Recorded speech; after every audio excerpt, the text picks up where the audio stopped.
Əlimdə tutduğum bu sikkə xatirə tipli olsa da, dövriyyə üçün buraxılmış 2 avro sikkəsidir. Normalda Avrozon ölkələrində buraxılan sikkələrin arxa hissələrinin dizaynı hamısında eyni olsa da, obverse, yəni ön hissələri həmin ölkənin milli mədəni atributlarını, tarixi şəxsiyyətlərini və irsini təmsil edirdi. Lakin 2009-cu ildə avronun təqdimatının 10 illiyi münasibəti ilə bütün ölkələrin bankları vahid dizaynda, yəni avro nişanı ilə birləşən cızmaqara insan fiqurunu əks etdirən dizaynlı 2 avro sikkələr buraxdı. Məndəki nümunə Almaniyanın buraxılışıdır.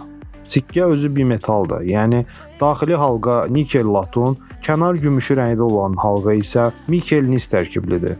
Bizim 50 qəpikliklər kimi bu cür formada olan sikkələr bimetal sikkələr adlanır. Çəkisi 8,5 qramdır. Kənarlarında alman dilində birlik, ədalət və azadlıq şüarı yazılıb. Arxa hissədə isə bütün Avrozon ölkələri üçün eyni olan Avrozon xəritəsi və nominal qiymət əksini tapıb. Bu sikkələrdən milyonlarla buraxılıb və hazırda dövriyyədə olduğu üçün yüksək numizmatik dəyər daşımır.